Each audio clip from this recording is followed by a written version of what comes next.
Hello students. Today I am going to explain you poem 2 from your textbook Flamingo, an elementary school classroom in a slum, written by Stephen Spender. About the poet. Stephen Spender was an English poet and an essayist. He left University College, Oxford without taking a degree and went to Berlin in 1930. Spender took a keen interest in politics and declared himself to be a socialist and pacifist. Books by Spender include Poems of Dedication, The Edge of Being, The Creative Element, The Struggle of the Modern, and an autobiography, World Within World. Theme of the poem.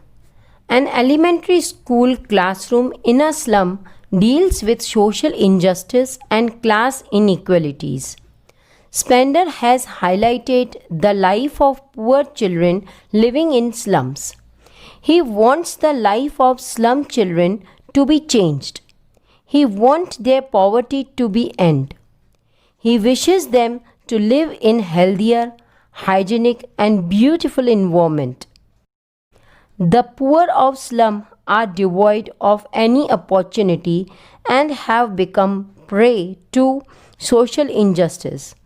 In this poem, Spender demands equal opportunities for education for the poor and the underprivileged. Introduction of this poem. An elementary school classroom in a slum is a poem beautifully written by Stephen Spender. In the poem, he describes the world of slum children consist of dark classrooms and narrow lanes. Their world is full of poverty, hunger, malnutrition and disease. Spender wants a quality life with equal opportunities for the slum children to learn and earn. According to him, the only hope for these children lies in the hands of inspector visitors and governors. They should take immediate action to provide equal opportunities to the children. Let us discuss the poem with stanzas. Far, far from gusty waves, these children's faces, like rootless weeds, the hair torn around their pallor, the tall girl with her weighed down head, the paper-seeming boy with rat's eyes, the stunted, unlucky heir of twisted bones reciting a father's gnarled disease, his lesson from his desk. At back of the dim class, one unnoted, sweet and young, his eyes live in a dream of squirrel's game in tree room other than this. In the first stanza, the poet describes the children who study in an elementary school which is set up in a slum area. The poet says that the faces of children are dull and without any energy. They are not full of energy like other children of their age. These children are compared to unwanted weeds. Here the poet wants to say that these children seem to be unwanted like the unwanted weeds which grow on their own in the fields. Their hair is not neatly done. It falls on their pale faces as if they have been torn apart. Then he describes a tall girl who seems to be burdened by poverty. Her head is bent, maybe because of tiredness or shame. There is another boy who is so weak and thin that he has been compared to a sheet of paper. The boy's eyes reflect greed and he wants to achieve everything. Then he describes another student who is physically disabled. The poet says that the boy is unlucky because he inherited a disease from his father due to which he has a deformed, twisted bones body. This disabled boy is sitting on this bench and reciting his lesson. At the back of the class, in dim, dark area, was a young boy who was not visible to the poet as he was sitting in the darkness. The poet could see his eyes, which were bright and full of dream. It seemed as if he was rather interested in playing with a squirrel in tree house hole. On sour cream walls, donations, Shakespeare's head, cloudless at dawn, civilized dome riding all cities, belled, flowery, terrorless valley, open-handed map awarding the world its world. And yet, for these children, these windows, not this map, their world were all their futures painted with a fog. A narrow street sealed in with a lead sky, far, far from rivers, caves, and stars of words.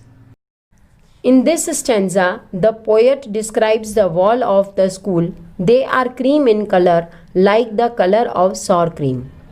It means that walls are not clean. They have not been painted recently. The walls are covered with different charts and images that must be donated by different people. There is a picture of Shakespeare's head on the wall.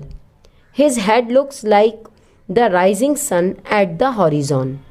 At the time of daybreak, the sun is rising at the horizon and is semicircular like dome shape. It seems to be behind all the cities. There is an image of map which help all in its own way, but for these children, the map of the world is irrelevant because the slum where they live is different from what is shown in the map. Their world is only what they see out of the window of the classroom. Their future is full of darkness. Their future is compared to a narrow street, which means that there is no wide scope available for their future growth.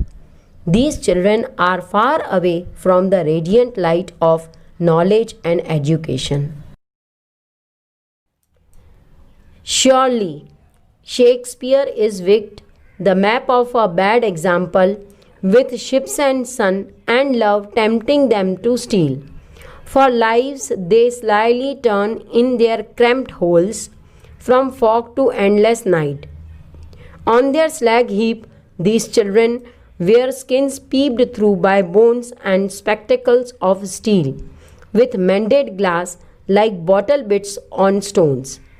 All of their time and space are foggy slum. So blot their maps with slums as big as dome. In this third stanza, the poet further says that the children living in slum area have faced so many hardships that they feel every other person to be their enemy. For them, Shakespeare is an evil man. They don't find the map to be a good example for them. They were never liked or loved by anyone. Therefore, they hate almost everyone. Their desire of being loved by others forces them to steal. Their life is going towards an endless night. This means that their future is full of darkness. Their skin is like the thin layer of cloth, and the bones beneath are visible through their skin. These kids, children, suffer from malnutrition. They wear spectacles which are made of steel. They are very cheap and very uncomfortable. The spectacles look like stones which have been repaired with pieces of glass sticking out of them. Here the poet tried to explain that the children have to face so many hardships in their lives. As these slums area are getting bigger, they will destroy the future of these children, and it is very difficult for such children to escape from them. Unless governor, inspector, visitor, this map becomes their window, and these windows that shut upon their lives like catacombs break, open till they break the town, and show the children to green fields, and make their world run azure on gold sands, and let their tongues run naked into books the white and green leaves open. history theirs whose language is the sun.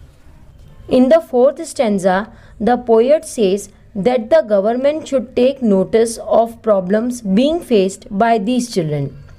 He urges them to change life of these children and make the world map a reality for them. There is need to break the restrictions which are put on them due to poverty and lack of resources. He wants the governor and public to help these children in achieving their dreams, as this will take them away from fog to azure sky. The poet here wants to say that in this way the children can be taken away from the darkness to their present to a bright future. He wants these children to experience the scents and the beauty of nature, as this will lead to a desire of gaining knowledge. They will then go through the white and green leaves. Here, white leaves describe book and green leaves describe nature. This will then result in their progress and they will be able to paint a bright future for themselves. I hope you have understood this poem. Thank you.